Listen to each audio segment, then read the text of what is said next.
back. Whiskey Ginger, my guest today is one of my favorite people on earth. I say that from. I guess when I meet him once again today. It is Brooks Wheelan. Hey, USA. Hey, USA. And I'm only doing that post-election. You have to do it twice. USA. USA. Because if you do it more, then it's a little dangerous. And you're starting a chant. Brooks Wheelan is on the podcast. My arguably, if not quite literally, my oldest friend in comedy. Truly, yeah. We met when I moved here in 2009, like right away. Yeah, 2008? No, 9. I moved here in 2009. And I met you before that, though. In my heart. In my heart. In our hearts, yeah. You would come down to Long Beach when I lived in Long Beach. Yeah, dude. The good old days. I remember one time I said, I was like, why don't you come down to Long Beach more? Because you were living in West Hollywood. You go, yeah. That's not how this works. You come up, dude. Yeah.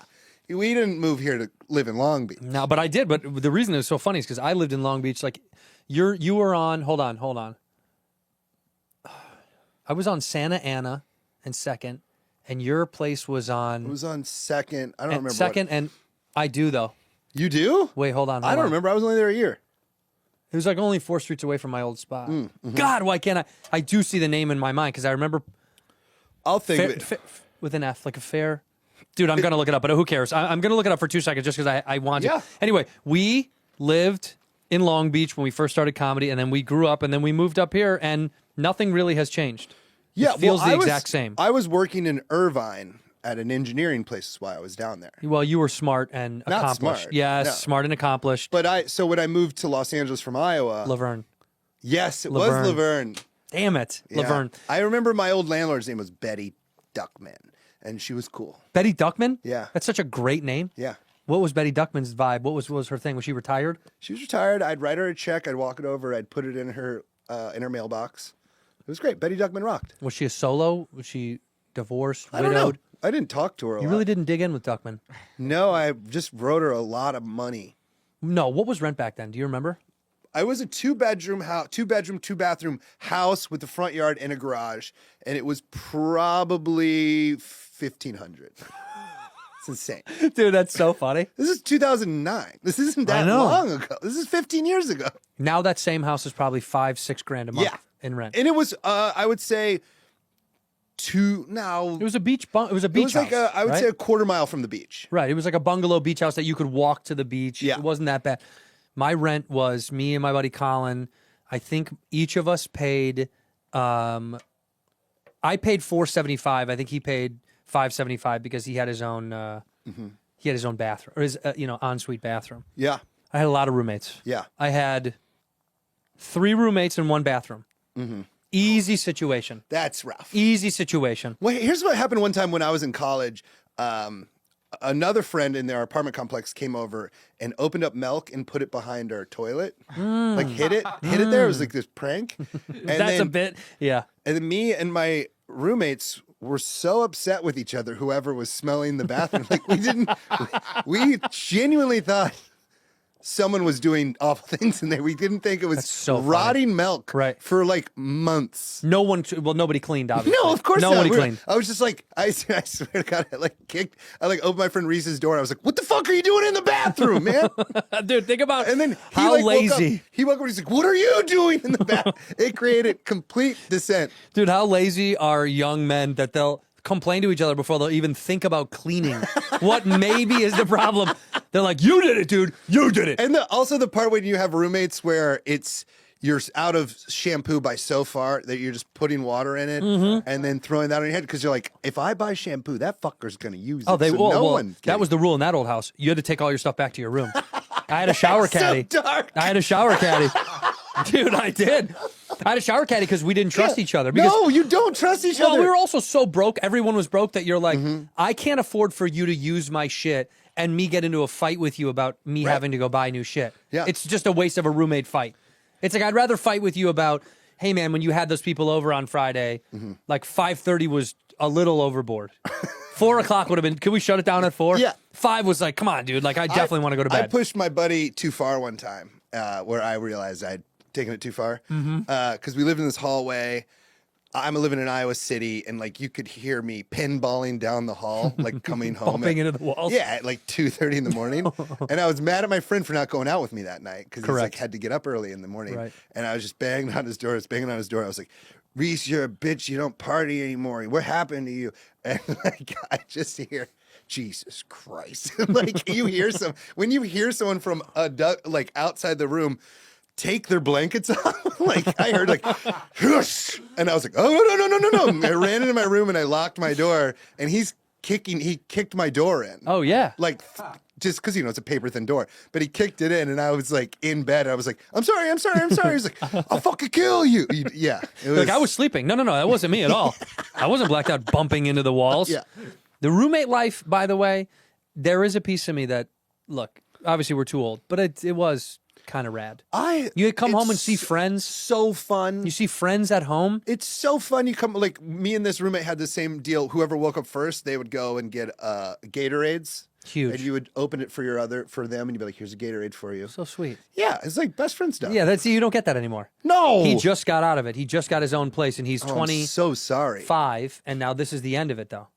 You'll never experience this again because now you're not going to go backwards. You're either going to move in with a girl, or you'll keep getting your own spot. The loneliness is odd. It's weird, right? Yeah, I've lived alone for the last over a year. It's the first time I think my whole life I've lived completely alone. Yeah, because you've always lived with I've had lived girlfriend with chicks or and, roommates. right. This is your first alone for a long time. First alone, 37. I was 37. Lived alone the last year and a half. Don't love it. No, it's boring. Yeah, but you leave your house a lot. You're not there a lot. I like to gossip. You're a gossip girl, dude. Yeah, I want to wake up and gossip. That is exactly so fun that is gossiping. what's fun about going out to the living room, seeing someone on their, playing a video game, Mm-hmm. what someone else is thumbing through their phone, and you're like, "What's going on last night? What'd you guys do?" It's a fun little thing to stir to like Ooh, somebody got home Ooh, late. yeah, what happened to that dude? Huh? I had I won't say who this roommate was, but it was when I was like 34. Oh, so I know who it is. Yeah. I won't. That's fine. I will not disclose. fine. But it was a roommate, comic, love him, still love him. Mm-hmm. He texted, "Don't come home tonight," and I was like dating a girl, and I was like, "Fair." Right on. So I didn't, and I get home the next day, like at noon, and I was like, "What's up?" He goes, "I fucked up, man." He's like, he had gone to see. What's that movie? Like Quentin Tarantino wrote it, but he didn't direct it. True Romance. True Romance, yeah. He went and saw True Romance at the Hollywood Such a Forever good movie. Cemetery. So Fun thing to go do. Met another couple. Mm-hmm. They gave him some Vyvanse or something. I don't even know what that is. It's like It sounds like, is it like antidepressant stuff? no, it's like sex medicine or something. It says it's a stimulant. Yeah, it's like Like ecstasy. Or ADHD. whatever. Okay. It's not ecstasy. It's Can you just Adderall. It's Adderall. Adderall. Yeah. So they take a bunch of Vyvanse. Adderall. They take a bunch of Vyvanse with these strangers. Yeah. And then they came home and had to force them. What? And I come home and he's just like, "Oh, fuck." And I was like, "You did what?" That's why you don't come home to me? Yeah, he says, "Don't come home because I'm having to force them." Pretty rad, though. Good for that dude. Very funny. Good on you and Vyvanse. Thanks, Vyvanse. Yeah. This episode of Whiskey Ginger is sponsored by Vyvanse. You looking to have a foursome? Go see True Romance. Get yourself some Vyvanse. In a cemetery. Oh, yeah, at the Hollywood Yeah. Forever? Yeah. Dude, that's a pretty good lineup. Hollywood Forever Cemetery, True Romance, Vyvanse. Foursome. Fun night. Fun night, Yeah. dude. You ever had a foursome? No. Threesome? Have you ever had the Devil's Threesome? I hooked up with 2 girls one time.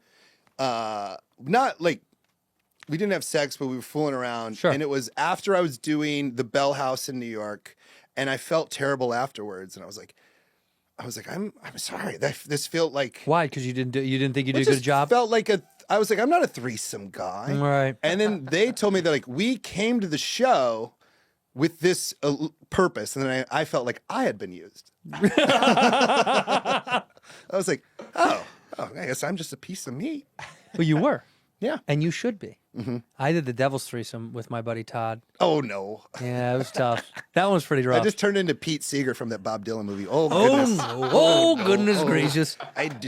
Get him his banjo, please. Try and just have a nice tribulation. So wait. Oh no. So you did A girl. How? A girl. What age? A girl. This is sophomore year of college. Okay. A girl. 19, 20. Yeah, 20 maybe we were. A girl was at my buddy's house and was flirting, but it was like kind of like a flirt. She was talking to everybody. She was being cutesy with everybody. So it wasn't like exclusive to us. You know, it wasn't like I didn't feel like, ooh, she likes me. And then she had said to me, I kind of like your friend Todd. And I was like, oh, all right. That's annoying. And this is in Arizona? Yeah. Okay. And I was already kind of annoyed. I was like, why'd you fucking go talk to him then? Leave me alone. Like, why are you flirting with me? And she's like, no. But I was thinking maybe both you and Todd could hang out. We could all hang out. Whoa. And then I went up to him and I was like, are you cool with this? Is this weird? I don't know. Is this, obviously I've never done this. And he was like very like yeah, bro, like one of these fucking San Diego. You know what I mean? These San Diego. That's why when Arizona State was filled with like those guys. He was like, I don't know, bro. I think it's fucking kind of chill. I think it'll be fucking cool if you just don't be weird about it. And I was like, no, I'm not. Do you want to, is that what we were doing? He's like, yeah, fuck it. We go back to this other house party. Okay. We go upstairs. Real tough, dude. One of the most embarrassing tough moments in my life was starting to get started together, like hooking up, and then hearing him go, oh yeah. And I was like, no! I had full panic. I was like, I can't. And literally, this is so gross and sad and weird. I literally stopped. Oh, this is so embarrassing. Oh and my stupid. God. Wait, I stopped. I went to the bathroom and I took a shower. Yeah. I was just like, I had to shower to like get rid of how sad I felt. They still, dude, they were going at it. He's like, of course. He was like, whatever, dude. You're like, I was being a pussy about it. So then they kept hooking up when I left. I showered, cleaned up, and then it was like, later, have fun. I had a joke about like showering in college. About how a stand-up shower can turn into a lay-down shower if you're sad enough. I remember this joke. Yeah. That's a great joke, dude. But it came from. I mean, first of all, that story's insane. It's disgusting. What was I thinking? Did I think that was going to be rad? Like, no, it's my buddy. I don't know why I thought that was a cool idea. And it wasn't like a alpha, like, yeah, dude, we're going to hook up with this chick. No, it was very fun. pensive and weird and nervous and like, what are we doing? No, part of that sounds cool. It was whack. Yeah. But it was her idea, which is like, sure, made it feel better because I was like, all right, it's not like we went up to a girl like, you're hooking up with us. She proposed it, so I thought, maybe she's going to be in control. Do you know what I mean? Like, I'm going to walk in the room and she's going to be like, here's the deal. No, we all got in the room and we were like, okay. It was so fucking weird, man. We have a friend who, it's his joke, so I'll let him tell if he chooses to, but he has a story where when he was like a senior in high school, he was hanging out in a hot tub with a gay guy, and the guy was like, I bet I can make you come really fast. And he said, okay. And the dude blew him. Really? Yes. That's and then he spent the night laying on just like the kitchen floor being like, am I gay now? Like, yeah. I think I'm gay. By the way, a guy betting you, I bet I can make you come. Yeah. What are you going to say to that? I don't gamble? I don't know. I'm not a gambler. I haven't had it happen yet. Yeah. Well, McCone, propose. No. First of all, before we go too far, okay, because you and I will just ramble about nothing forever. Please, ladies and gentlemen, watch Brooks' stand-up special. It's out right now. It's out. Because we're talking about comedy. It's out right now. It's called Alive in Alaska. Alive in Alaska. It's good. It's beautiful, dude. It's really, really pretty. Yeah, you did such a great job. You sent me stuff before you ever posted it when you were on the road doing like the documentary of it. Yeah. This is really rad. Go watch it. The link will be in the description down below. Very cool. But please go watch my old dog Brooks. Yeah. My old dog Brooks. Anyway. It's the best special you'll see someone lose $20,000. Yeah, you lost money making it. I remember you told me that. You're like, dude, you're not going to believe this. I lost money making it. Lost I was like, a lot of money making it. You know what, though? Well, that's why you should watch it. You should watch it, please. Yeah, I didn't get rich on it. Is there a donate button on the thing? Do you do that for YouTube and stuff? No, I don't know how it works. You should do that. No. Wait, what do you mean? That's a very normal thing. He'll tell you. I'm not going to just come see me live. Come see me live. Yeah, but what it does, though, it is kind of rad. I've seen this with specials where people self-produce them. There's an option to tip, and then people will help kick back to finance it. Well, you don't need the money. Wish I knew that. It's not on his channel. It's an 800-pound gorilla. Yeah. It's an 800 pounds. Yeah. Oh, what? They wouldn't give him that money, huh? That's disgusting. I also just watch it. It's good. Listen here, 800 pound. Good people, though. I did my special with them. Or I did my first album. They're great. Whatever. Okay. College bullshit. Wait, hold on, though. I want to talk about Alaska. Okay. For a second. Because I've never been. My buddy Josh did wilderness touring there years ago. I foolishly didn't take him up on the offer. He's like, come up, dude. I'll give you the free run. Like, you'll come with me on the wilderness tour. Yeah. And I had like one little gap chance to do it, and I blew it. And then he left and quit doing it. But I was super, super bummed. Did you ever do like one of those wilderness tours where you go camp for a while? I've been to Alaska twice. I went up for my 30th birthday with Nick Rutherford, and we camped in Denali for a week. Did you have a guide or no? You went solo? No, solo. And then this last time, no, I've been 3 times. Went to Fairbanks. Fairbanks is fucking whatever. Fairbanks sucks. Really? Southern Alaska is the best part of Alaska. You think you want to go north, you want to stay in Southern Alaska. Why does Fairbanks suck? It's tundra. Oh, it's too much. It's too cold. It's just no. It's just the mountains aren't even there. It's just flat and high up and flat, cold. empty, high up. Flat, empty, high up. And you can see Russia. Not from Fairbanks. You can maybe. I'm doing. So I just booked another tour in Alaska in September. If you want to come. Who tours more than you in Alaska? I'm like the Alaska guy. You're like the Alaska guy. I love it. No, that is rad. Yeah. But tell me though. So Fairbanks. You got to go down. Fairbanks sucks. Juneau's the best. Juneau's cool. Juneau I've heard is rad. Anchorage is boring, but it's in Alaska. The thing they say about Anchorage is like when you're in Anchorage, you're an hour and a half away from Alaska. So it just means you drive anywhere for an hour and a half and you can get to somewhere cool. Well, do you fly into Anchorage though, don't you? Yeah. Yeah, you have to, right? Yeah. Juneau's cool. Just like Southern Alaska rocks. Okay, the people, the crowds. Like when you started going there, what's the vibe of the humans that are there? The vibe for like these really small towns I do, because I did like this big tour and then finished with the special in Anchorage.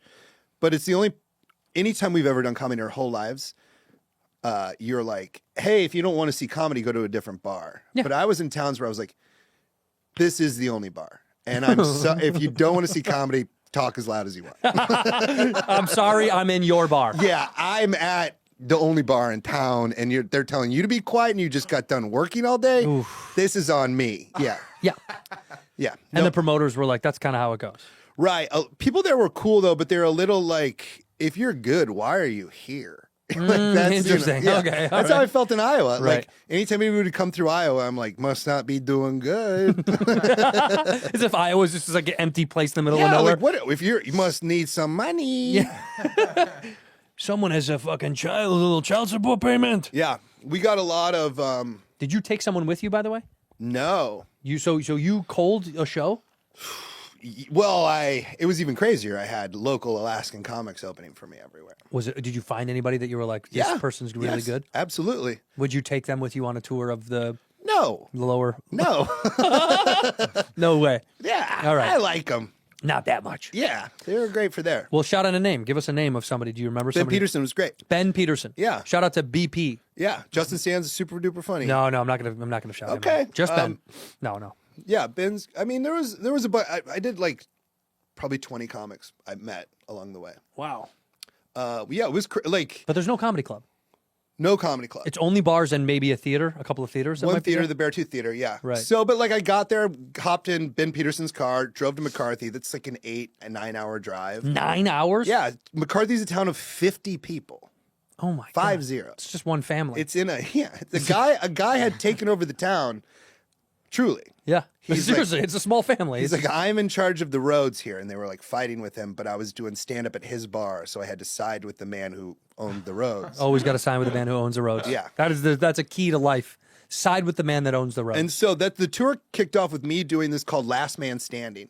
It was in McCarthy. It was the last day, like the town was open. They're all leaving. So what Last Man Standing is they all drink and eat the supplies that they had for the summer. What? So they're like, we got to get rid of all this because it's going to go bad when we leave. Right, because it's going to rot. Yeah. So they just throw a big drinking party. It gets crazy. Right. And I did stand up in the middle of it. No, dude. Yeah. People are gorging and binging. But it was months the of food. The food was so fucking bad because it truly was like the end of their. What are we season. talking? It's like a bunch of elk and it's like all. No, dude. No. Like somebody was like it's just like they had like hot sauce in a bowl and like chips next to hot sauce. And like, do you want to dip the chips in hot sauce? And then like old macaroni, and it was fucking awful. I do love old macaroni though. Sure, but I remember I was sitting there and somebody was like, they put out ice cream cones, and I was like, oh fuck, I gotta go get an ice cream cone. Just cones.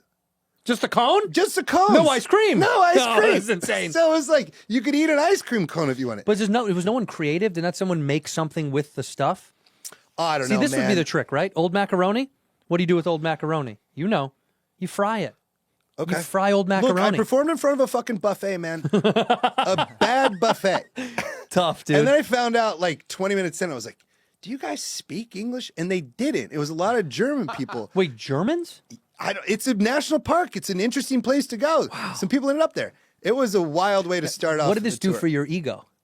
Is it helping or hurting? Well, it was all good because truly, you know, like I was like, I want to be in Alaska for 2 weeks before I shoot the special so I can open with Alaska material. Sure. So I'm just like, this is good stuff. Yeah. Like, this is good Getting stuff. good stuff, baby. Yeah. So it was all worth the experience. I was trying my best. But it was tough a little bit. Yeah, it was really bad. Like what are you having the nights at night where you're like, what am I doing? This is a bad idea. No, I never thought it was. I was always pretty stoked. You're right on it. Yeah. See, I was having fun. So then it's all good. Yeah. Because some of those, you know, historically, there's some moments where you're like, maybe this is the worst idea I've ever had in my entire life. Yes. Like You're sometimes right.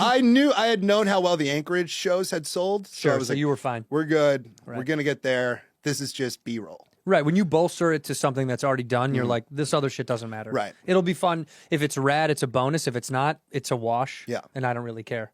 But you financed it, filmed it, had your own film crew, so you didn't have a production company help with all that. You did all 800 that. Pound helped, but okay. So it all started with 800 Pound Gorilla being like, "Hey, do you want to shoot a special?" Because I'd opened for John Oliver at the Ryman Theater in Nashville. Who's that? He's a comic. He's doing all right. Popular?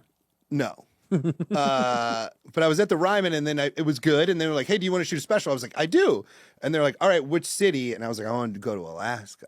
And they're like, "No." Yeah, they're like, "Here's how much we'll give you to do Chicago." It was $15,000. They're like, "If you want to go to Chicago and shoot it for 15 grand, we can do that." And I was like, "I want to go to Alaska." And they're like, "We're not going to Alaska." Yeah. And I was like, "What if I cover everything over 15 grand?"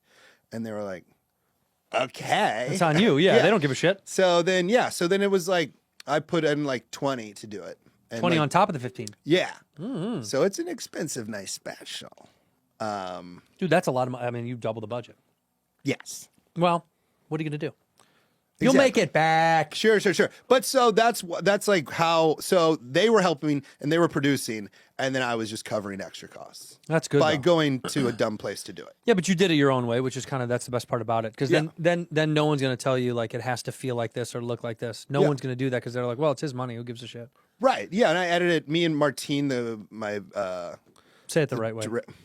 Martin. Martine. Can you go Mar? Martine. Yeah. It's not gonna Martine. happen. We edited the intro and outro to give them that shit, and it was good. You did it, and then you let one of their editors do the rest of it? No, we did. Oh, you did all of it? Yeah. Oh, wow.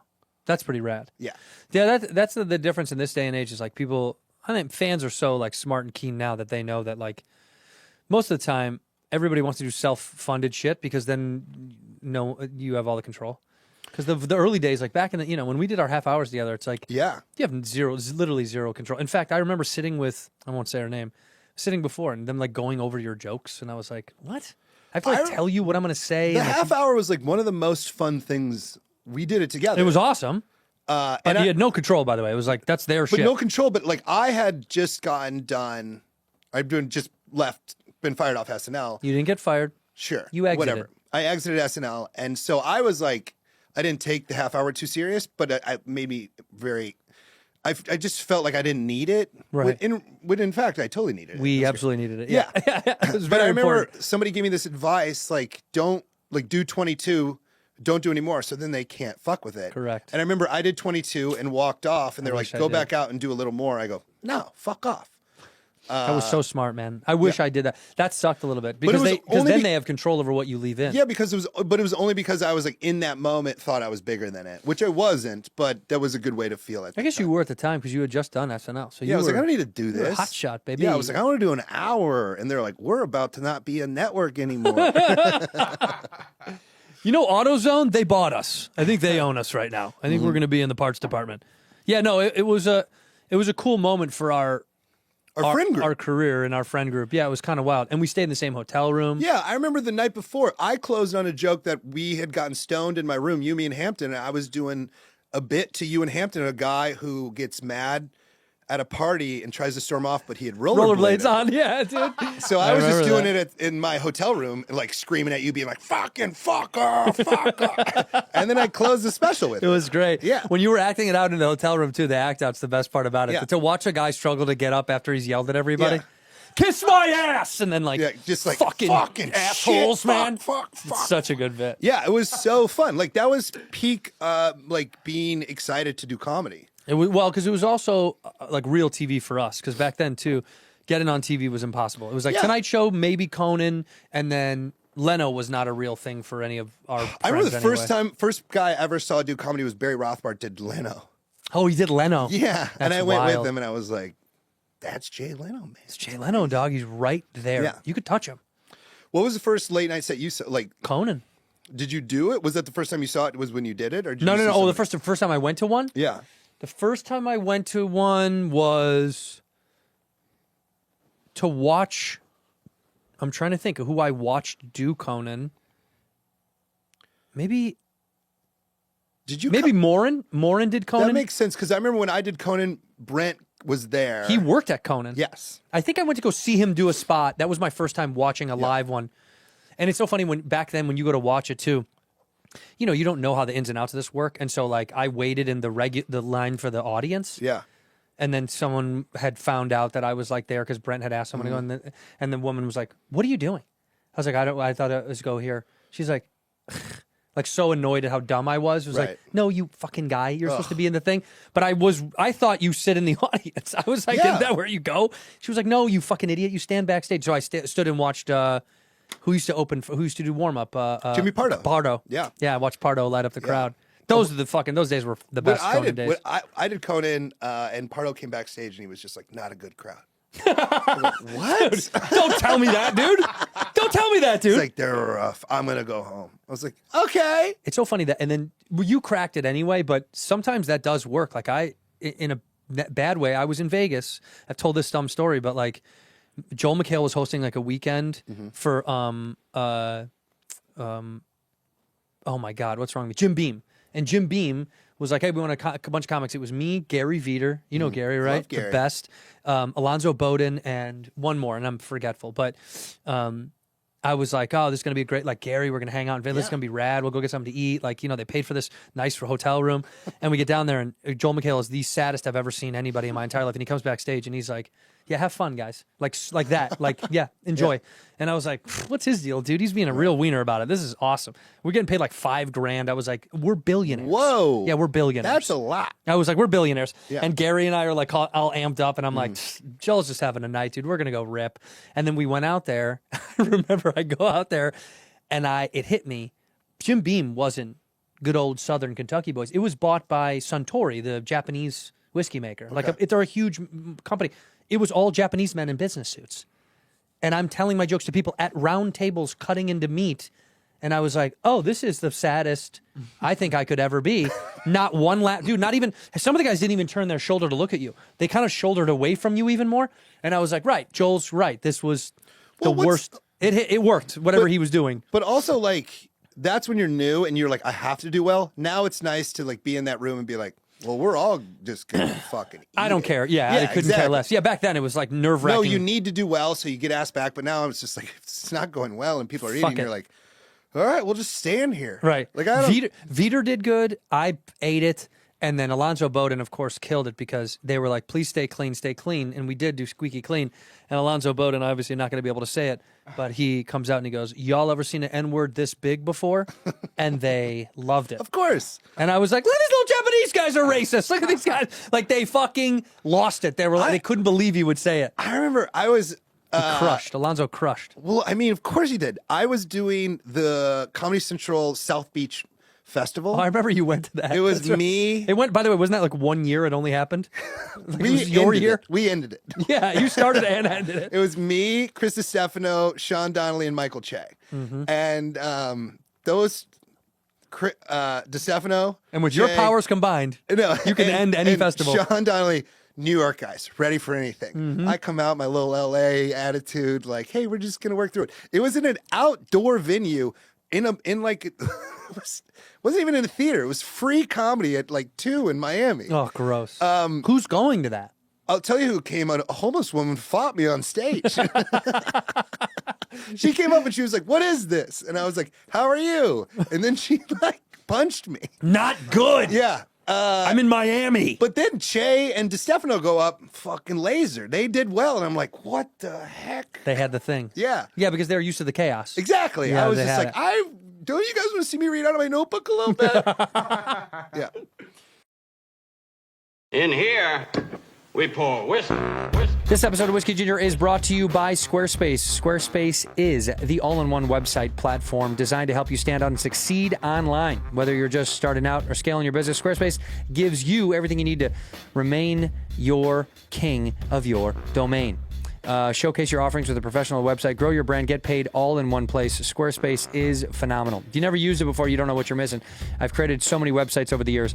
They're usually inefficient and stupid and ugly, and thanks to Squarespace has wonderful templates, and they guide you step by step on how to make something appealing and something that can grow your business and your audience.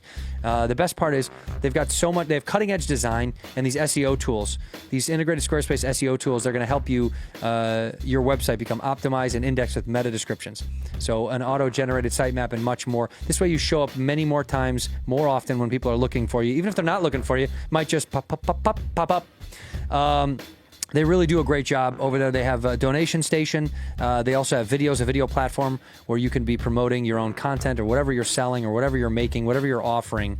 And Squarespace has condensed this down to one simple place. So if you're building a website, I don't know what you're doing. You got to try it out. Get over to squarespace.com for a free trial. When you're ready to launch, use the offer code WHISKEY to save 10% off your first purchase of a website or domain. Hey, I'm here to tell you about Kickoff. Everyone needs credit, and it is the bane of many of our existences. When you're trying to build it, you're trying to retain it, and that's why Kickoff is here with the most popular plan at just $5 a month. Kickoff Premium has even more power. It's a feature pack plan that's $20 a month. Kickoff gives you a credit line just for building credit, and it reports it to the 3 major credit bureaus. All right. That's what Kickoff does. They give you this credit line just for credit building, reports it. It's pretty amazing. Kickoff helps you quickly improve the key factors that determine your credit. Many people are like, what are they? I don't know. I had to look online for all this stuff and find out what builds your credit. I'm in my 40s. I still don't know. Factor 1 is your new account immediately diversifies your credit mix. Factor 2 is each on-time monthly Kickoff payment builds payment history. And Factor 3, because your monthly payments are so small, your credit utilization, the amount of credit you're using, gets healthier fast. So, whether you want to buy a home, you want to buy a car, or take advantage of a credit card rewards program to travel or whatever that may be for you. Or you're new to the United States, like my good friend Fancy on Bad Friends, and you want to establish credit. You're new here, you got to try Kickoff. No matter how fast time seems to be flying, it's never too late to make progress, okay? If you're saving up for a big purchase like a home or a car, you need to build credit fast, Kickoff can help you. Their #1 credit building app in the App Store, and plans to start at just $5 a month. That's dirt cheap, man. No credit check, no hidden fees, and no interest whatsoever, man. This stuff has helped so many people, and I needed so much help on my credit, particularly when I first moved to Los Angeles. So thank God for Kickoff, because it is helpful. Building credit can happen faster than you expect with Kickoff. Don't wait. Get your first month for just $1 at getkickoff.com/whiskey.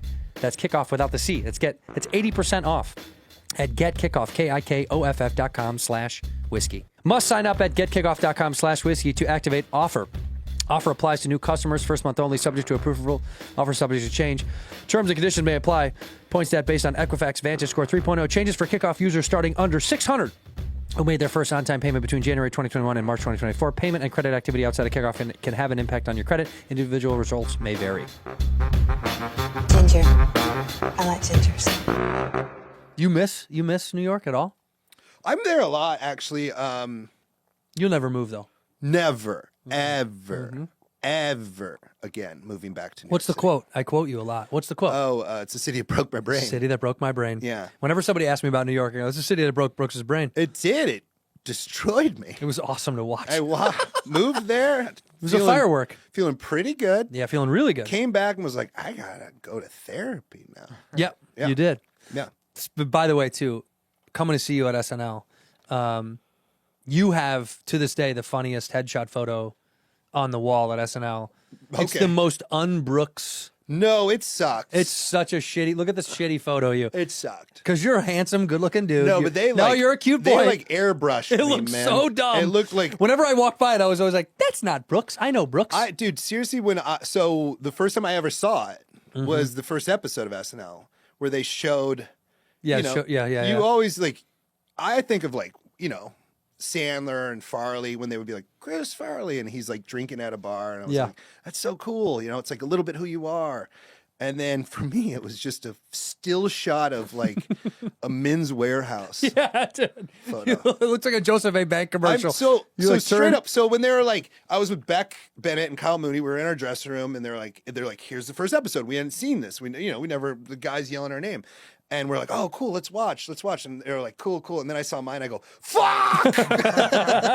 Take it down! I was like, that looks really bad. Because I remember just pointing at it being like, who thinks that guy's funny? That's not a funny guy.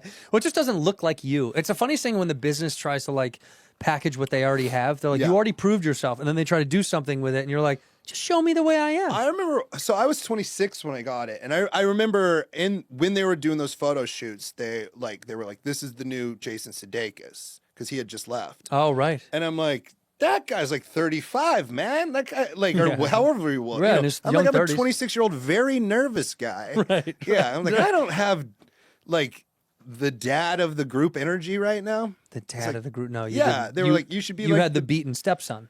Yeah. Yeah. Let you were. Let me panic in a wall.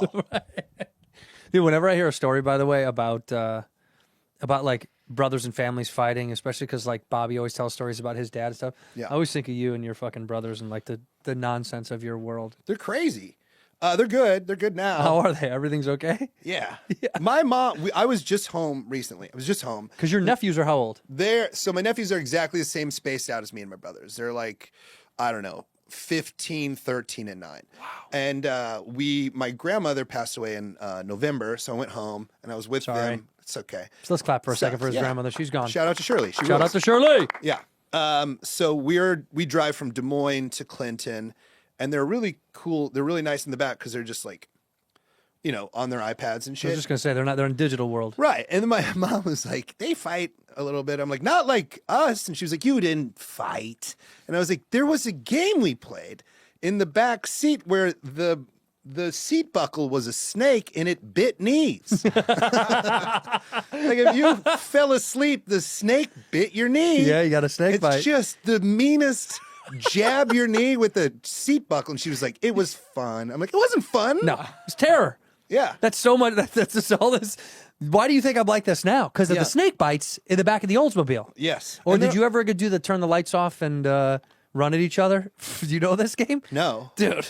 We used to turn the lights off at my buddy Costello's house. We'd have friends who were like Josh and we turned the lights off. The game was really with pillows to like swing and hit. Right. But it turned into like a fight. It was like Yes, somebody of would course. get elbowed. It was never like a sweet like, oh, you got smoked with a pillow. It was like, oh, you got forearmed and your tooth pushed into your and now you're bleeding and then someone's freaking out and then the mom is like, I fucking told you. Yeah, it never was calm. I remember it was never chill. We had a pillow fight. And it was a big pillow fight, and then somebody goes, what the fuck? And my friend Mark had put a clock in his pillowcase. Holy shit, Mark. Yeah. What the so fuck? just swing around like a clock. He's a hardened criminal. Mark is destined for prison. He's putting clocks in the pillowcase. Yeah. He's like, I know what'll fuck these kids up. Yes. Where's Mark now? Do you know? I think he's dead. Yeah, Mark died. Yeah. Let's give it up for Mark. Mark's also dead. Yeah. Shout out to Mark, dude. God rest his I dead. genuinely do think he's dead. By the way, probably. Yeah. By the way, your grandmother just died now? Yeah. At what, 90? What? 91. Wow. Yeah. We got 93 out of ours. That was incredible to me. Yeah, she crushed it. But did she was she, see, this is what I'm always fascinated with people that break the 90 mark. Was she like health conscious her life or no? No. See, isn't that crazy? She was Not just one of these ripping 90s. cigs. Yeah, that's not. See, I don't know one 90 story of any of my friends whose grandparents lived past 90. Not one of them was like, yeah, they were in pretty good shape. Like she really took care of herself. She wasn't. I know, that's amazing. No, well, physically, Yes. not on the inside. I don't. She was probably tiny, but she didn't was like. she was didn't- tiny. She didn't have like a diet of like, oh yeah, she only eats. No, but I'm just saying, like, you wouldn't. At no point in my life was ever like, my grandma's unhealthy. I was always just like, this lady rips cigs and is the chillest woman I've ever met. Super unhealthy. Yeah, We that's would the best go. part. She was rad. When I was in college, she'd send me $50 every Monday, and it was crazy. That's how you buy your first car, baby. Yeah, it was awesome. It's impressive. So I would live off $50, and then once a month I'd drive over, and her and I would go gambling at the Clinton Riverboat. Damn, casino. she was the shit. Yeah. Ripping cigs on the Clinton. What kind of cigarettes, by the way? I don't remember, but I remember she was like, I was like, you know, when you're 19, you're really like, I'm doing stand up. Right. Like she like told the casino or at some luncheon. Love this. And she was like, I got you a gig. So I did stand up. Wait, seriously? Yes. Damn, Nana. Yeah. 3 months in where you think you have an hour. Would you have 4, 3? I had 0 minutes. You had no time. Yeah. But I did it. No, you had time when we were young. Of course. Yeah, but I I'm saying- remember. but like 19, that's how delusional I was. I was like, I can crush a casino luncheon. A midday In luncheon. front of my grandma? Yeah. Yeah. And did you stay squeaky clean? You stayed clean? No, I didn't. I never stayed clean in front of my family. I was always like, whatever, they'll hear it eventually. Sure. But then the worst part was bombed and then had the lunch with everybody. Straight The up. pain of having to eat after you eat shit. But I was so dumb at the time. I was like, it's a tough crowd. It's all good. Hey, Dolores, the peas, please. Because I think that's like when you start stand up, you have to be like rational, but also hyper delusional. Oh, yeah. Like it's a real sliver. The thin line between like drive and complete and utter delusion. They're right next to each other. Very close. Yeah, it's super close. Dude, I bombed at I did a Sons of Italy or whatever it was, like the Italian festival down in Sons Hawthorne. of Italy? Yeah. In Hawthorne. I know. It was an Italian festival. Sounds super right wing. It was. Yeah, to iron my hood and everything. This is like So what the mob puts on. Yeah, the Sons of Italy. Yeah. No, it was the Italian Heritage Festival, and it was in Hawthorne. And my friend Mish, her dad was the mayor. Okay. And she had been like, my buddy's new to stand up. You got to let him try, right? Yep. So I wrote and like I wrote all this Italian stuff about my Italian side of my family. And this is like 2 years in, 3 years Remember in. when you used to write? In the book. I just do it on stage now. Well, I do it, but then I do it on my phone. It's funny. This is it now. It's no longer remember all the notebooks? We had thousands I of them. still do notebooks because it makes me feel good. But it's not real. No, I do it in the phone. Yeah, I do it in the phone. Yeah, it's bullshit. Okay, but go ahead. So I wrote in this Italy. stupid book, and I'm writing like a lot of material about my Italian side of my family, and I'm thinking like, this is really gonna hit. Like, this is gonna connect. And it was also clean because they're like, gotta stay clean. So I get up there, and immediately, Clean Italian heritage? yeah, dude, immediately, and I'm 2 years in, immediately, just unbearable buckets of shit. I mean, like, and I'm falling apart in a way where I can't believe I'm doing so bad. People are kind of annoyed. Like, they don't like it. They're mad. Right. And it's just like this. I get off, and I'm sitting and eating with her and her family. And this is kind of a glorious story, but I'm feeling like shit. And I'm having people come up and be like, yeah, what do you, that's, you keep doing, you doing stand up? And I'm like, yep, I'm going to keep trying. And then I hear this voice that's like, oh, it's all right, kid. You know what? This isn't for them. And I'm like, oh, thanks, man. And I turn, and it was Uncle Frank, Jimmy Kimmel's now passed away uncle. Frank Potenza, I think his last name was. This is a crazy story. And Frank was kind of chumming me up and being really sweet to me, and was like, Jimmy would like you. He likes comics, and this is not for these people. Like, he was being so nice to me, so kind, dude. It was unbelievable. And he goes, "This isn't what they would want. This is like these guys are all stiffs." And instead of, and he goes, "You want to meet Jimmy?" And I was like, "Oh, I mean, yeah, And he goes, "I'll leave you tickets to come see the show." That's awesome. And he did. He left me tickets to come see the show, and then we got to the VIP area of Kimmel. And I kept saying, I'm on Frank Potenza's list. Frank Potenza, right. And they were all like, I don't think so. I don't see anything. We'll go ask. They go ask. He comes out, and he's like, hey, come on, let's go. That's awesome. Dude, he was like this. Rest in peace, by the way. Give it up for Frank. He's gone too. But dude, that thing saved my life, because I remember feeling like I should quit. This was like, what am I doing? This isn't for me. I felt like that's what the world of stand-up was going to be. Like, you got to be able to do these crowds. Yeah, you don't have to be able to do No, you don't. But when you're young, you think you might have to. Do you remember the John Lovitz Comedy Club at the Universal City Walk? Please, the worst club in the history of comedy clubs? Andy Kindler had the best joke about it. He goes, it's not just the worst comedy club ever built, it's the worst building. Dude, it was like a 4-story. Yeah. It was straight up. You looked straight down. It was all, and by the way, the underhang overtook the crowd so much. only the first 3 rows had like light. It was insane. It was awful. It was terrible. Truly awful. Terrible. And Emily LaFord was booking it, who now books the store. Right. And I was freaking out because I was going to audition for Saturday Night Live the next day, and I found out like that day, and she was the only person I knew to text me like, "Can I go up tonight? I'm going to do audition for SNL tomorrow." She was like, "Yeah." I bombed so fucking hard. And with stupidly being like, "I'm auditioning for Saturday Night Live tomorrow. Here's my 5 minutes that I'm going to do." And it bombed so hard. And I do like respect myself for this. At the end of it, I go, "Imagine if you see me on that show." Can you imagine in 2 months if I'm on that show and with that with material? This? Yeah. It was so bad. Yeah, because but it wasn't you. That place. No, it wasn't me at all. It did the next day. It went really good. And you got the show. Yeah. That place sucked so much for people that don't. It was Universal Studios. It's in between like a Bubba Gum Shrimp and It's above a Bubba Gum Shrimp. And next to it is. It's like next to, it's like literally above a Bubba Gum Shrimp, and it was right next to a, what is it? Why can't I think like of it? a Howling Wolf. Yes, exactly. Dueling A piano bar. That's wizard. exactly right. The Howlin' Wolf. And it was in Universal Studios, all tourists, no locals. And by the way, not that matters, but no one who lives here knows that was there. So like, it wasn't like anybody from LA knew it existed. Was awful. It was awful. Also, the next year, you got close to getting SNL. I tested for SNL. Yeah, I remember at my birthday, Brian Tucker, who was the head writer there, asked me about you. Oh, yeah. Because you had just tested. And I was like, he's a good dude. Wild world. And then they gave it to Petey. Gave it to Petey. Yeah. It was me, Soder, and one more person up for it.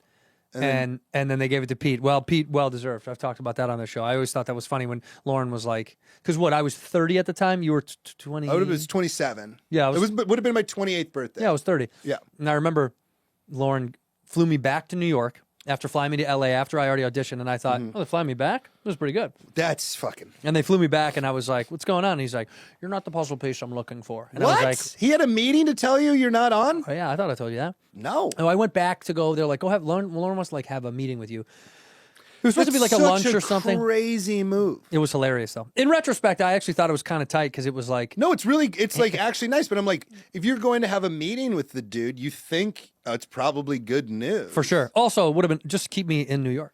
It was like 3 more days or whatever. It was wild. So when keep going though. No. It was when he said I wasn't the puzzle piece that they were looking for, and then I knew Sodi didn't get it.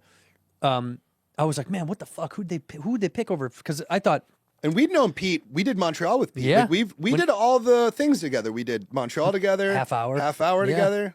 Adam Devine's house party. Yeah. That's right. When I heard it wasn't Soder, I thought if it wasn't me, it's going to be Dan. Right. But I didn't know Pete was in the running. No one had told me. Meanwhile, one of your super close friends is. I told Colin Josephs the other day. I was like, he's like, how was it after you got fired or whatever? Something. I was like, I like had a gun and I didn't know if it was for me or someone else. I was not handling this so well. accurate. Yeah, dude. I was just like in a basement being like, you, me, new. Like, yeah, you broke. It was awful. You had a fracture. So and then like then there's the Pete and Andrew and Soder testing for my job. Okay. Like a little shaky. I remember being like, dude, I think I'm going to test for SNL. And you're like, really? Cool. I think I That's said, cool. I think I said, I'm not the guy to talk to about Yeah, I'm not the guy to talk to about this. I'm holding on for dear life. Yeah. No, but you're what it did for you was made you a way stronger comic. Way stronger. Going to New York, living in New York for 2 years makes you a way stronger comic. But yeah, no, I don't even know what we were talking about besides, that was, you got close. I remember Tucker was asking about you at my birthday, and I was like, yeah, he's good. You're like, I don't want to talk about it, man. I don't want to talk about it. Yeah, it was like a week after I got fired. Well, because that's hard with that show. That is the weirdest part about also, that. I was 28, like in that moment, it was very hard and difficult. For sure. To then see Pete, like, get to do 30 updates his first season. I'm like, what the frickin' heck? That's not what you said. Yeah. What the frickin' heck, dude? What the frick, dude? What the fudge? Let me do 2. I think the wildest part was me going back. I went back to SNL, and Drake was the musical guest, and I had a few on the floor, and I went out to go watch Drake on the floor, and Lawrence walked up next to me, and I didn't really know it was him. Right. And we stood there for a good couple of minutes, and he turned to me, and he goes, "Oh, it's great to see you." Oh, that's nice. I was like, "It's great to see you." He's like, "You're doing well." I was like, "Pretty good." Thank you. Yeah, it was kind of nice. It was like it was like a weird time leap where I was like, "Hey, yeah, dude, he is just like well, you want to be mad at him, but then when you talk to him, you're like, cool. Like, it's Yeah, no, dude. I mean, I never worked with him before, so I like him. like the last time I talked to him, I went and sat down with him at like a after party, and he was like, "Why aren't you working more?" You know, and I was like, "Buddy, you fired me." Yeah, dude. Yeah, what did you want me to do? Why aren't you working more is hilarious. You should be working more. I was like, "Okay, it was up to you." I'll get right on Do you it. produce comedy? Yeah. They in fact do, by the way. Yeah, for the 50th. So the 50th is coming up, and I was like, "Do I go?" Yes. I was like, but my friend won the lottery to do a 3-week camping trip down the Colorado River through the Grand Canyon. And What do you mean one? I don't understand. So you have to put in to get these a permit. He got so a permit. you can't just buy the tickets. No, he got a Whoa. permit drawn, and that's all of February. And I was like, I think that's gonna be better for my brain than going back to SNL. I agree, but also it would be cool to go back. Of course, I would go if I wasn't going on this camping trip. 2-week floating 3 down week. 3 week down the Colorado Down the River. Colorado River. Wow. Yeah. What city do you start in? Lee's Ferry. Lee's Ferry. Yeah. And where do you put stop? in there, like right before the Hoover Dam. It's like Lake Mead. Yeah. I don't know. Whoa. But I'm like, I don't have like, I used to be really mad at SNL, clearly. Who wouldn't? Yeah. And now I'm like, nah, it's cool. It was a cool thing. But Because it is. You've moved on so much. Yeah, but I was like, oh, that'd be fun. And then I was like, but I think this is more fun. Way more rad. Yeah. How many dudes are you going with? 4 skate pals that I have. Guys that I know? No guys that I know. No guys Not like you know. Whit or those guys. I met them through Whitmer and Tim Robinson. Oh, you They're did? like skate pals of theirs. Are they professional skaters? Yeah. They are. You don't want to say their name because you're afraid. I get it, dude. No, I'll name them. I know who they are. Okay. Jamie Thomas. Hold on. Artosari. And I mean, I don't know. hold on, dude. Okay. I'm not done. And Daewon Song. And Christian Hosoi. Soy's gonna be there. Yep. Daewon Song was one of my favorite skaters of all time, by the way. Watching his videos, I remember thinking, how can not, it's very stonery when you're like, how does not everyone think this is the greatest thing that's ever happened on planet Earth? And you show it to someone who doesn't care about skateboarding, they're like, so what? You're like, what are you talking about? When you were living in the Midwest, Yeah. would you watch surf videos? Skate videos. But No I would surf. watch surf. Nah, I never- was lasered on surf videos. I was Yes. obsessed with surf Skate videos. videos only. I was upset. I could name you all the skate. The DVDs are still in a box in our closet of all my old skate videos that I loved, like all the 4-on-1s. Dude, I fucking loved those. I watched them like grossly. That one time, Chris Cole, who's a skater who dates Whitney, one time him and I got in. We were chatting, and he's like, "How do you even know that?" I was like, "Dude, I watched these. I don't know why I'd rewatch parts for no reason. I got obsessed. Like there were guys that." I think it's because it's such a difficult skill. When you see someone do it so good, it's I don't know, because if you ever skateboarded, you know how hard it is. Yeah. Then when you see it, you're like, do you guys not understand that this is fucking like magic? We're watching magic happen. I'm an A to B skater. I can get around. Yeah. Like one of the greatest compliments ever in front of some pro skater one time was like, Brooks is all right. But I can't. I'm like, I can't ollie. But you can skate. I can skate. Yeah. My favorite, like the happiest I ever was in my life was in New York City. And I got really good at skating home from 30 Rock to my place in Alphabet City. And I would try to do this thing where I was like, it's a slight decline the whole way. It's like 50 blocks or more than that because it was on like 6th and I was on D. But I was like, I got to the point where I only touched the ground 3 times on this skateboard home, which is like, like That's 5 miles. huge. Just going through traffic. And I was like, that's the most fun I've ever had in my life. 3 pushes is crazy. Three just taps. Like, because it was all slightly down, just perfectly downhill. That is fucking amazing. That feeling is kind of like if you ski or snowboard, is when you get off a lift and you don't get into any traffic and I you forgot cruise how all the good way you down. are at snowboarding. I'm okay. Yeah, but you're I loved good at it. I love it, dude. Yeah. I love Well, when you don't hit any traffic, it's the great. You're like, I own the Did we mountain. snowboard once? No, or maybe we were just talking about it, but Yeah. maybe we snowboarded once. We did one time. Yeah, because you were like, I'm going to put my headphones on and I'm going to fucking see you later. See you later. Yeah. Yeah. I do that a lot. And I was like, okay, I'm going to like think about breaking my knees while I'm on these fucking Yeah, skis. no, I get in my fucking zone. In here, we pour whiskey. This episode of Whiskey Junior is brought to you by BetterHelp. BetterHelp is incredible. I know you've heard about it. I know you've heard me talk about it. But BetterHelp is so important to me. Getting therapy, getting help is so. I think it genuinely does really improve your life. I mean that. And let's talk turkey. Let's talk numbers. Traditional in-person therapy can cost anywhere from $100 to $250 per session. That adds up fast. That's a lot of money. But with BetterHelp Online Therapy, you save an average up to 50% per session. All right. With BetterHelp, the best part is you do it from the comfort of your own home. You know, it's fast, it's accessible, it's very easy, and you want to break away from that anxiety and that stress. And BetterHelp has over 30,000 therapists, the world's largest online therapy platform. They've served over 5 million people globally. I don't know what you're waiting for to talk about whatever issues you may have, but now is the time. You got to get that done before it eats you up inside. All right? You don't want to let it explode and it blow up at a barista for some reason because there was too much foam on your coffee, and that's really because there's something going on inside of you. All right? You got to get the help, and it's convenient. Join a session with the click of a button, helping you fit therapy into your busy life. You can switch therapists at any time. Your well-being is worth it. All right, visit BetterHelp.com/whiskey today to get 10% off your first month. That's BetterHelp, BetterHelp.com/whiskey. You ever woken up with a weird symptom, like a tingling in your foot or something like that? Something's going on. Something doesn't feel right. You need to go see a doctor. Don't waste, okay? Don't waste your time and sit around being like, who cares? I'll figure it out. Then you're walking with a weird limp and you got a hump. You got a hump in your back and a limp. You know, you're not taking the time to care for yourself. Physically, you're going to be in some trouble as time goes on, all right? You got that itchy eye from that weird pillow you slept in an Airbnb in New Orleans? Go see a doctor. I moved neighborhoods, I'm telling you, and I use ZocDoc. It helped me out so much finding a new doctor. It was so fast and easy and convenient. ZocDoc is a free app, if you don't know, and website where you can search and compare high-quality in-network doctors and click to instantly book an appointment. 100,000 doctors are on there, okay? With we're talking in-network specialty, too, whatever it is, podiatrists, phoniatrists, philanthropists are not on there, but all the aesthetists that you need to help whatever you got going on. Appointments made through ZocDoc can happen fast, typically within 24 to 72 hours of booking. That's so quick. You can even score same-day appointments if you're lucky, and you can filter for doctors who take your insurance. That's the best part. I know insurance is tough these days, but you can find someone locally nearby who's a good fit for you, and you can trust that the reviews are from real patients. So that's something that you really want when you're looking for somebody new to trust with your health in their hands. So stop putting those doctor's appointments off and go to ZocDoc.com/whiskey to find and instantly book a top-rated doctor today. That's ZocDoc, ZocDoc.com/whiskey, ZocDoc.com/whiskey. Ginger. I like gingers.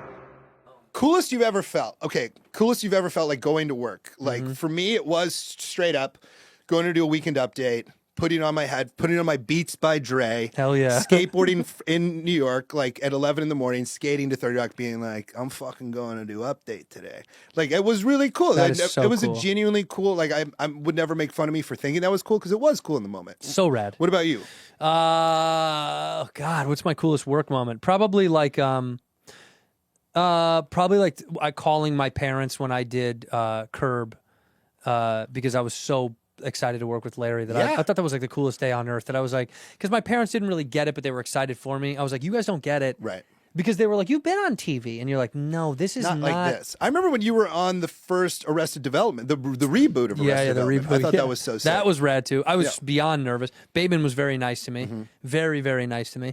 Because I remember thinking, if I improv and it doesn't go well, right, they will send me back to Chicago. Yeah. Like I was like, they'll be like, you're fired from Hollywood, not just the show. And he was so nice because I tried a few things and he did like a very Bateman like smirk, like he liked it. But I was careful, like the way you try stuff, you know what I mean? When you're like, yeah, of course. I don't wanna Also, do too you're much. new. When you do just a guest on a show, like they have such a connection. They've been together for years, and then you come in and they're like, who's Tony over here? Fucking out of town hardhead over here. He thinks he knows what he's fucking He's gonna come in and try to steal the show? Yeah. No, drive into the reverse of that would be also when I auditioned for Larry and I made him laugh and I made him break in the read. Yeah. That kind of I did have a moment of like, this is the greatest feeling on planet Earth. That's I'm actually awesome. funny. Like Larry laughed because he did the Larry laugh. You know, you've seen the like that thing that you're like, oh, he's really laughing. That's awesome. He's not doing like a fucking phony. Yeah, that was kind of my shining moment. I mean, but these are the moments that happen when you're little, and then you're like, yeah, it's like how I think Gladiator is the best movie I've ever seen because I saw it when I was in 7th grade. Yeah. I'll just never have a better Gladiator. I'll never have a better movie going experience than seeing Gladiator in 7th grade with my older brother. Oh, that's like rad. I was just like, this is the best movie ever. And like I will never like a movie as much as I liked Gladiator.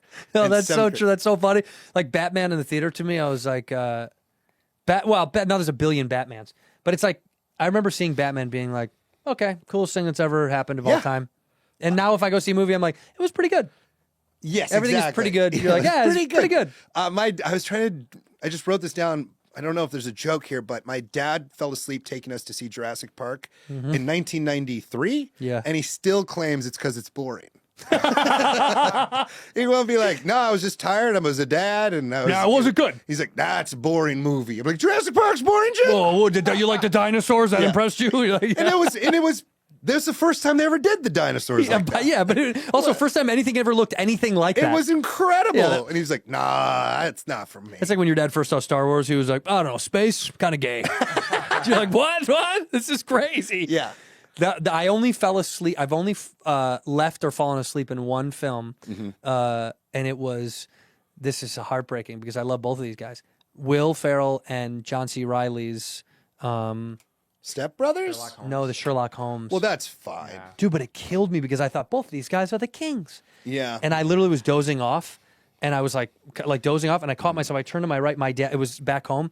My dad was kind of like looking down, sad, and my mom kept like turning to me and my sister, being like, "Is this bad?" And I was like, "It is kind of fucking bad." And they were like, "We should leave." I was like, "We have to go." I remember. Okay, I've twice in my life. So I grew up in Manchester, Iowa, which is an hour from Cedar Rapids.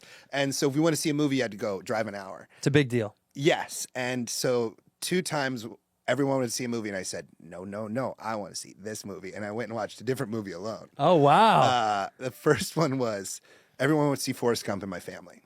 I said, no, Baby's Day Out. I prefer Baby's Day Out. Skip the Gump. Over Forrest Gump. Give me Baby's Day Out. The runtime difference is pretty dramatic. Yeah, Forrest Gump is like 5 hours long. Baby's Day Out, cool, 81 minutes. You could have watched it 3 times. So I just was in the lobby for like 2 hours after Baby's Day Out, just kind of being 7 or whatever. I thought it was pretty good. Yeah. Did you do that more than once, or that was the one time? But then a different time this happened, but it wasn't with because my family came out. They're like, Forrest Gump's incredible. I'm like, you didn't even see Baby's Day Out. Yeah, you think that's good? You think that's good? Wait until you see. It's going to stand the test of time. And Oscar. It'll win an Oscar. Yeah, the baby. Yes. For sure. The other time, my friend's mom drove us. It was like 9 of my friends, and I would have been in like 6th grade. Van. We all go down. They're all going to see the Blair Witch Project, and I knew it would be scary, and I did not want to see it. I was like, that's not like, I will take being called lame over not sleeping for a year. Sure. So everybody saw Blair Witch. I went and saw Bowfinger completely alone. Dude, the juxtaposition of these movies is amazing. I was a 6th grader watching Bowfinger being like, this is pretty good. I'm not going to get scared. I'm going to go watch Bowfinger, baby. Yes. Yeah. Wait, can I say something about, because I see your tattoo seeking up your sleeve? Oh, yeah. You have a joke about it. You've talked about it. But you texted me the other day. Yes, a big get. Will you tell Big fucking get. You texted me and I was like, this is so rad. Well, because I texted people because I'm like, this is actually pretty It's crazy. so rad. Adam Devine hit me up and he goes, that's big. It's huge, dude. It's fucking huge. It's also about a movie. I saw that Bob Dylan movie and I loved it. And I had the It was day. so good. It was good. It was fun. The guy wrote a lot and I was like, I need to change it up. So fantastic. I went to Malibu. I just drove to Malibu, took my bike, took my skateboard, some notebooks. And I was like, I'm going to read and write and bike around Malibu. Just have a day. Yeah. It's like, December 22nd or something. It was a Tuesday. I don't know, nothing. So I'm just like, go for a run. And then I'm on my bike. It's Point Doom is kind of a one-way street at the end. So I hop on my bike. I'm riding out. And then another guy, it's not a busy day, is riding in. And so this tattoo, for people who don't know, is Anthony Kiedis' tribal tattoo. Right. I got it when I was 17. Red Hot Chili Peppers when I was 17 is my favorite band of all time. Mm-hmm. Of all Still time. one of your favorite bands of all time. Still enjoy them. Yeah. Have dunked on them a lot on television. But it's fun. Because it's fun. Yes. Yeah. Scarred my body over them. What I got, you got to give it, put it in you, dude. Yeah. Yeah. So I'm riding, and I've seen him a couple times, and I love it every time. And another guy's riding, and we make, you're riding, eye contact, sup. It was Anthony Kiedis. He's riding his mountain bike, and I'm riding my mountain, and I was like, no fucking way. Yeah. So then I was like, clock it. And he can tell that I clocked it, He knows when a 38-year-old guy loves it. For sure. So he was like, yeah. So I go and I'm like, holy fucking shit. Anthony Kiedis in the wild. Mm-hmm. In the bear, dude. and- Alone, by the way. Alone. How crazy that he's not even with anybody. Dude. So low keyed. So then I was like, I know he has to turn around Yeah. because he's going to a dead end. Right. So I act like my bike broke. Oh, damn. Damn, this chain Yeah, again. so I flip the bike up, like pull my chain. I'm fucking with the chain. Silhouette starts coming over the hill, baby. Hell yeah, dude. Yeah. Get that phone out. You hear that? Yeah.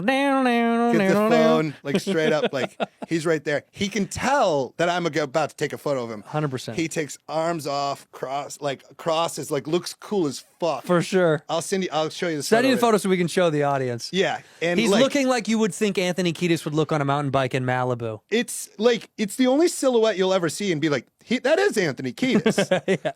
And then I proceeded to just like be the happiest guy I've ever. Panic. Call, like text me like, dude, you're not gonna fucking believe it. Look at that guy. It's the greatest. That's And Anthony Kiedis. It's 100%. It's unmistakable Kiedis. Yeah. Text it to me so I can show the crowd. Okay. It is one of those moments where when your childhood enters your adulthood, you wish you could talk to your little self and be like, dude, you fucking, how sick is this shit? I mean, another thing happened too with another mutual friend of ours, Drew Tarver. Yeah, I love Drew. So Drew Tarver got invited to the Red Hot Chili Peppers playing a benefit for the ocean in a backyard in Los Feliz. Wow. This is right before the pandemic. And he knows that I have this Chili Peppers tattoo. And he was like, yo, do you want to go see the Red Hot Chili Peppers play a benefit in a backyard in Los Feliz? I was living in Los Feliz. I was like, yeah, come over. We'll like grill and have some beers and we'll walk up there. And then we walked to the house. The Red Hot Chili Peppers played. Oh. And like 10 minutes in, I started crying. And he's like, you all right? I go, this is what I thought would happen when I moved here. You think when you're a dumb idiot from Iowa, Yeah. you will move there and walk to a backyard party that the Chili Peppers are playing. You do. I was like, it's happened, man. It's fucking happened. It's pretty beautiful. Yeah. Do you remember the song you cried at? I don't know. It was like parallel universes. I was just like an emotional Sure. situation. Yeah. Yeah. I remember there's two bodyguards there, that I also really liked hearing this, like two like security guards and big guys. And one guy was like, who's this band or whatever? And the other guy goes, they got that song, City of Angels. Like he's just getting Under the Bridge wrong, which is fine. He's like, City of Angels. Calling it City of Angels. You love is so City great. of Angels? And the guy's like, I don't know City of Angels. And then this big bodyguard goes, sometimes I feel like I don't have a partner. And I was like, I love this moment for you guys. You're like, is that City of Angels he's singing? Dude, and Such honestly, a good song, I dude. thought about this too. So I've run into Flea. Flea is hanging out in Los Feliz a lot. And I've run into Chad, what's Chad's, the drummer's name? Anyway, I can't I know. I can see him. Chad Smith. Chad Smith. Tough last name to remember. Yeah. I was at the SNL after party. Chad Smith was there one time, and Patrick, who's the drummer of the Black Keys, came over and he knew I had this, and he goes, is your tattoo glowing? I go, no. He said, go meet him. I go, too nervous. Is your tattoo glowing? Is such a great Because line. I dunked on him so hard on SNL, I felt so bad about it. They don't give a fuck. I know, but Those it's guys still, are so rad. What do they care? Sure, but I truly thought in my head, like, if there is at all the situation the other day in Malibu where Kiedis is, where we're just kind of in the same area, I am going to be like, I got your tattoo, man. Yeah, you have to. But he was riding his bike. I didn't want to chase It's going to present itself one more time, and you must do it. Yeah. Like, you don't have a choice. You must do it. And I texted you. I was like, you showed it? You said it? Yeah. You're like, I can't.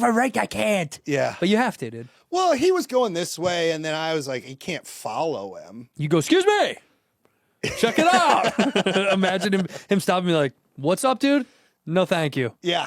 Yeah, No that- helmet, cool beanie. No sick helmet, bike. little scary. By the way, Kiedis, if you're listening, and you are, I know he is, please wear a helmet. Let's start wearing helmets. That's my favorite celebrity sighting I've ever had. I also have a different one, then I want to hear yours. Yeah, You wanna hear okay, go, yeah. My first celebrity sighting, so I have two great celebrity sightings. Mm-hmm. It was right when I moved here. I was at the Gelsons in Franklin Village. Got it. In front of me is Katy Perry and Russell Brand. Russell Brand. Yeah, Wow. they're married. And he leaves and he He comes was just back. fucking produced at the time where you were at He it? comes back with two 12-packs of Diet Dr. Pepper. Mm-hmm. And he like puts them in their thing, and she was like, take one back. You don't need two. And he goes, I want two. And that was just such a real moment. I want to. Also, why is she so freaked out about And then, two? dude, when they got divorced like a year later, I was like, I saw it coming. Yeah, they're fighting at the grocery store. Let the guy have two. Let him have fucking two. Yeah, what do you care? You're rich. He hasn't. allegedly done anything awful yet. At that time. At that time, he's a movie star. At that time, he was All right, fine. Favorite celebrity sighting for you? Because it's got to be in the wild. You can't just run into him like at work. You're right. No, different as you get older in the business because I've met a lot of people. But when I was young, I think I've said this on Bad Friends too. My dad, we were at O'Hare Airport at baggage claim, and I was probably gotta be 10 to 12 around that time, where you're conscious enough to be embarrassed about your parents in public. Right. Where like under 10, they can't really embarrass you that much, but above 10, you like start to think you might start to get cool. Right. You know what I mean? And there, I see a guy across the fucking carousel, and I think it is who I think it is. And of course, my dad validates it, and he literally out loud goes, "Tom Selleck," and waves. And Tom Selleck like looks. Tom Selleck is in a moment of like, "Why would you do that?" Oh my god. He just starts looking around like, "Why the fuck would you yell my fight?" And he goes like this, like a dude, what? Don't fucking do that. Yeah. And then I was looking at my dad like, why would you yell at Tom Selleck? Oh. Like, in my mind, I thought, he's going to come beat the shit out Yes. of you, dude. Tom Selleck. By the way, I don't know if you know, Tom Selleck's a big boy. You got a big old mustache. He was a big dude. I don't know how tall he was, but I remember seeing him and going, are all celebrities huge? Because he was probably 6'4". 6'4". But dude, honestly, What? no, he also was like thick as fuck. He might have been like 240. He was a moose. And I remember thinking, Dad, if you talk that way to celebrities, they'll beat you up in public. Dude. Tom Selleck was the funniest, actually the sweetest. Not a funny story. I recognized, and I don't remember her name because I'm dumb, but the mom from Wonder Years, she was at an ice cream shop Okay, downtown that's Chicago, fun. and I was with my mom, and I was tugging on my mom. I was like, that's the woman from, that's the mom from Wonder Allie Years. Mills. Allie Mills. And my mom had she was like, who are you talking about? And I go, Wonder Years, the show that I like. Right. That's the mom. And my mom was like, what do you mean the show? And I'm like, on the TV. And my mom like didn't get it through her head. And then finally she goes, well, do you want me to go say hi to her? Like my mom wasn't really, she was like, I don't get why this matters. Right. She walks me up. She said, my son wants to say hi. And I was like, hello, I like the show. Will you sign a napkin? And I still have the napkin Oh, okay. of the ice cream shop signed by her, by the mom from the Wonder Years. It's worth millions, by the way. First celeb I ever saw, Iowa City. It is better when it's not in LA. It feels way better when it's not in LA. I was at a brand new Chipotle in Iowa City. There's this tiny fucking cool looking guy. And I said, that guy looks like Trent fucking Reznor. And he looked over and I go, that's Trent Reznor. It was him. It was him. Wait, is he a tiny man? He's not that big. Wow, I didn't know he was a tiny He's guy. short. Tiny Trent? Sure, he's strong now, though. He's strong. Okay, dude. All right. So then I realize it's him. I time it to where I can go meet him where we're both getting sodas at the same time. Perfect, dude. Play it cool. I've never, I love Nine Inch Nails. And I was just like, hey, Trent, I'm a fan. Like, while I'm getting the soda, he goes, uh-huh. I go, when you're done eating, I'd love an autograph. And he was like, uh-huh. So then I go and I watch him eat. You just watch him eat Chipotle? Yeah. I just watched him eat from across the Chipotle, being like, is he done? When can I? Because I just thought it was nice to be like, I don't want to bother you while you're eating, but when you're done Did you get pinto or black, Trent? You get pinto beans? he takes for fucking ever. Of course he does. He doesn't want to sign the fucking autograph. He's hoping you'll fuck off. So then he throws it away, leaves. I'm so dumb. Sprint outside. Trent, you forgot about the autograph we'd agreed on. Silly me. That's so He's good. like, yeah, no. And then I told him, I go, I'm in the arts too. No, I was like 19. I was doing stand-up. I had a stand-up show that night. And I almost was like, do you want to go to my show? But I was like, nah, don't do that. He signed a napkin. Cool. And then I skipped my show and I went to see Nine Inch Nails that night in Cedar Rapids instead. And then I laminated it, not framed, laminated the dude. poster with the Trent Reznor thing. You still have this? No, because when I moved from Iowa out here, I shipped it and they lost it. And I was like, guys, you lost like all my cool posters. And they're like, what's the value? I go, it's priceless. It's Trent Reznor Chipotle napkin sign. Yeah, I don't know how dude. much that is. It's $1 billion, pal. Yeah. You can't insure that. My dad did this crazy thing one time that's really, really funny. It's like, when your parents do something, my dad especially, it's just like sometimes he'll I'll be mad at him and then he'll do something that I'm like, God, that's funny. Yeah, yeah. He told me the other day his favorite president's like, he just likes the horny guys. So he's like Clinton, Yes. Yeah. Clinton and Trump. Clinton and Trump. Horny It's like guys. the horny guys. Yeah. Horny boys. I was like, that's really funny, Jim.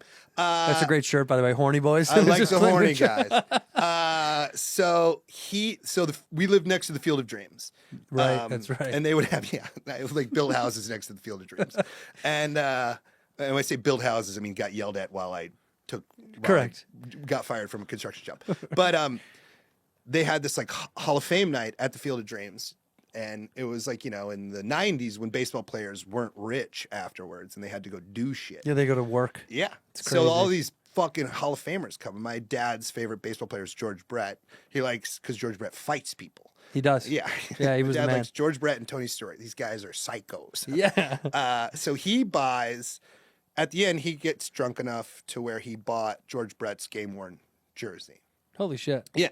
I don't know how much it was, but he got it. It's got to be a lot. Throws it on right away. Fucking buttons that guy up. Yeah. We're like out in the parking lot afterwards. Like he's like smoking a cigarette, being like, fucking, I don't know if this jersey was, like I might have spent a little too much on this jersey. And then somebody comes over, they're like, oh my God, George Brett. He's like, yeah. They're like, holy shit. Will you sign my baseball? My dad goes, ah. So my dad starts signing as George Brett a line forms. No. Yes. He signs like 10, 15 people. Your dad does not look like George Brett. He looks, at this time, he did. Oh, he did? Yeah, they're the same age, big old dumb mustache. Just a mustache, yeah. White guy with a mustache. But then like the 16th guy gets up there and goes, what the fuck, dude? This isn't George Brett. And my dad goes, never said I was. And then somebody came over and they're like, you really fucked up my baseball, man. Because they had all these Hall of Famers. Oh, and then shit. one fake George Brett on it. That's a way better story for that Yeah, guy. He's he like, was just like- this actually is a George Brett. That's Jim Wheelan. That's Jim Wheelan, dude. That's Mr. Jim Wheelan. Yeah. Mr. Brooks Wheelan, I love you. Dude, this is so fun. Please, ladies and germs, go watch the special. It's in the description down below. Yeah. Alive in Alaska. And also, I'm sure you're on tour. You want to plug some dates? I mean, when are you going back Yeah, out? well, I'm out right now. I'll going be back out on the road? Yeah, I'm in Bloomington, Indiana this weekend. Then I'm on this long residency in New York City with John Oliver and Seth Meyers. This once is a right. month. I should have mentioned this. No, because it's fine. We talk They- about it. They don't need help selling tickets. No, but it is kind of fun. But if you're out in New Once York. a month, I'm at the Beacon with John Oliver and Seth Meyers, and then I'm also in Cleveland at Hilarities, and then in Sunnyvale at Rooster T. Feathers. BrooksWheelan.com. Yep. BrooksWheelan.com. We're going to end the show the way we always do it, with one word or one phrase. And look in that camera, one word or a phrase whenever you're ready. Okay.